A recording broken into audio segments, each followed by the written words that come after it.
Okay, guys, let's talk about organelles today. So, organelles. Now, remember, when we talked about my prokaryote and my eukaryote cells, you do.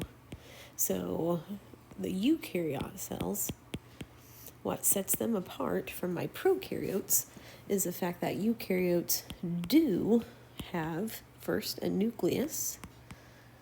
And remember, nucleus is my brain at the moment. And then they do have membrane bound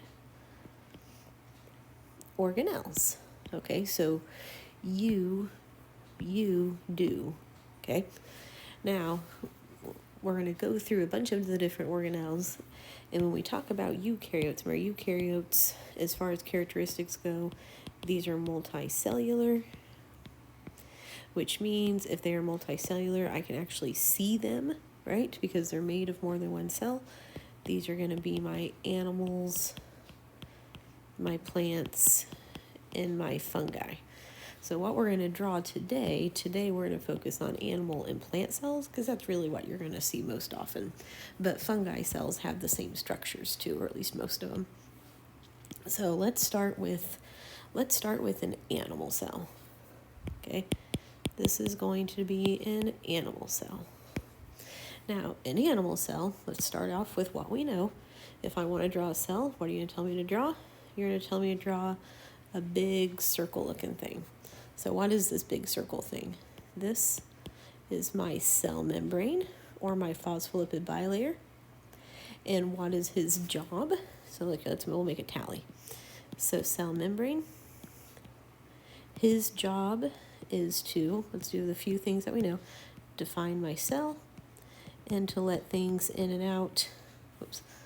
So let things in and out, and he's semi-permeable. Permeable.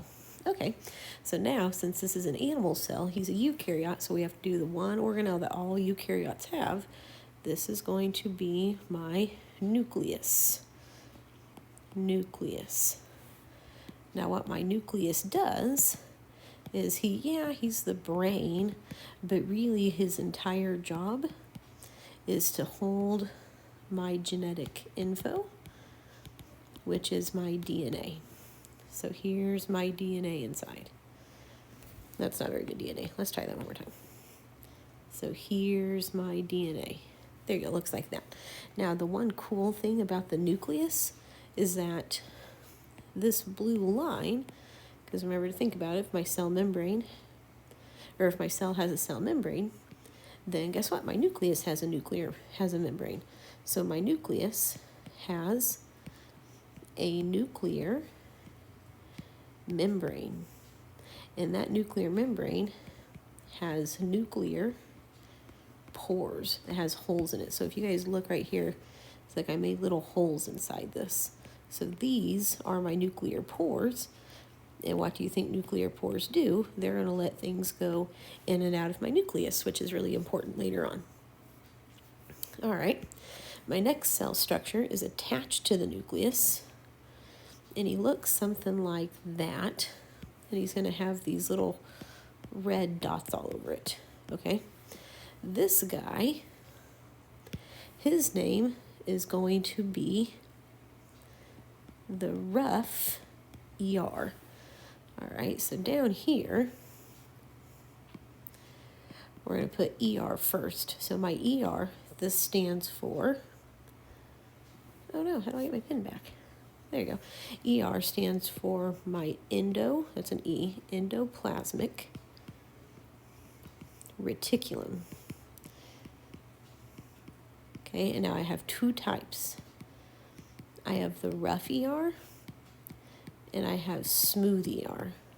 So the rough ER, because it has the little red dots on it, rough ER is considered rough because it has ribosomes on it, right? And the smooth ER doesn't have ribosomes. So if I look at my picture, there's the rough ER, but then right here next to it, this is going to be my smooth ER because it doesn't have ribosomes. Now, the overall purpose of the ER is to act like a highway. And what do we do on highways? We get to travel on them. So things are going to move down that highway. Now, the difference between the rough ER and the smooth ER, the rough ER, this is going to aid in protein synthesis. And my smooth ER, this is going to make lipids. Because remember, my cell membrane is made up of phospholipids, so we have to make them somewhere. That's what the smooth ER does. Okay. Let's do our next thing. So let's talk about our ribosomes then. So I have some ribosomes on my rough ER, and then I have some ribosomes floating out here in the middle of my cell. So ribosomes. What they do is they are going to make proteins. And then how they make proteins is they're going to take the DNA message, and then once they take that DNA message, and this is in the shortest possible way, they take the DNA message and then they make a protein from it. And then remember, proteins, this is going to make my physical organism or my physical trait. So I can find ribosomes either free floating, or I can find them attached to the rough ER. All right, my next structure, say we're going to put over here, and these look like a bunch of pancakes stacked together. This is called my Golgi. All right, so Golgi down here. Now, Golgi has a couple different names. He can either be Golgi apparatus, he can be Golgi bodies, or he can be Golgi complex. So it's kind of like the cell membrane. He can have a bunch of different names, but he does the same thing. Now, what my Golgi does, so again, flat like pancakes, is he is going to take the protein that was made at the ribosome,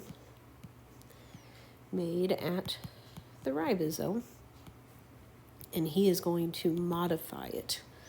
So he's going to modify that protein. I always think of Golgi like our elf. Say if we have elves in Santa's workshop and we give them a block of wood, then they can make it into a car or a train or building blocks or something along those lines. And so the Golgi, he's going to take that rough protein and then he's going to modify it into something else. All right. And then once I make that Golgi, he actually gets to make a whole different structure, which is this guy. All right. And this guy just kind of looks like a little circle, but his name is a vesicle, right? And we've kind of mentioned vesicles in class before when we talked about endo and exocytosis. But vesicle is a lot like a vehicle, and he is going to carry or transport materials, mostly proteins, around the cell. That's what his job is. And then he actually gets made from the Golgi. And so that's actually the path of protein synthesis. Like if we did it this in gray, like you start right here with your DNA, and then your DNA, that message goes through a nuclear pore and he goes to a ribosome and he gets made, and then he travels along that highway, and then he goes to the Golgi and he gets modified through there, and he's brought through a vesicle, and then that vesicle can either bring him to the cell to be exported out, or he can go anywhere else inside the cell. So that's kind of the path of protein synthesis, which is pretty important to us. Now, my next couple of structures, so I have my nucleus, I have my smooth and my rough ER, I have the Golgi, I have the ribosomes, I have the vesicle. We have to power this entire thing. And so we power it by this guy. He kind of looks like a bean with some squigglies in the middle. This is our mitochondria. which we've all heard of before. So mitochondria. Now mitochondria, I'll go ahead and use the word that you guys know. This is the powerhouse. I don't particularly like it because I think that's a 5th grade level thing, but whatever. So my powerhouse, what he does is he is going to make ATP. And we know what ATP is. ATP is energy, because all of these processes, they don't just work on magic and sweet dreams. They have to use an energy source. Now my mitochondria, as far as the structure goes, the squiggly line in the middle, that's called cristae. And the cristae is going to increase my surface area, which just means I get the reactions to happen faster. Okay, now that I have my mitochondria, let's do my next one. How about, this guy right here. He's really important. He's another circle, but he has a bunch of dots in him. This is called a lysosome. Now my lysosome, because remember lyse, this means to break. And so my lysosomes, these are full of hydrolytic, we'll talk about, these are full of hydrolytic enzymes. So if we think about hydrolysis, remember hydrolysis, that's when I break something. That's like when I break a polymer into monomers. So I break a polymer into monomers. And so what my lysosomes do, since they have these hydrolytic enzymes, that these are enzymes that are going to break things apart. So they are very much my cleanup crew. They keep my cell clean. They keep cell clean. They digest worn out parts. Because if something isn't working correctly, then they'll just send a lysosome to it, break it apart, and then use the pieces to build a new one. So there's my lysosome. What else do we have in here? How about, okay, how about all the empty area? Okay, so all the empty area in here, which you guys like to call cytoplasm, this is actually called cytosol. Say, I don't know why we don't tell you the truth in the first place, but here we are. So the cytosol. So the cytosol is a lot like packing peanuts. Say they are, well, this is jelly-like. So they keep my other organelles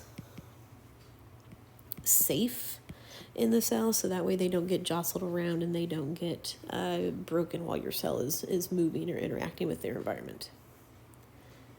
Okay, that sounds pretty good so far. So now let's talk about a plant cell. So a plant cell, much like my animal cell, it has a bunch of the same structures, right? So I still have a cell membrane. Whoops. Yeah, that's fine. So I still have a cell membrane, okay? Cell membrane still does the same job, but now as an added feature, a new feature, he also has this guy surrounding him, which is one of the things that makes my plant cells special, is they have a cell wall. Now the cell wall, what he does, he is going to aid in structure and support. Don't forget, my cell wall is made of cellulose. So that's a sugar because it ends in oses. And really, when we talk about plant cells, say animal cells don't have a cell wall around them because we have usually skeletal structures. But plant cells, remember your trees, or your plants, they can grow really, really tall. Well, how do they grow really, really tall without a structure, without a skeleton?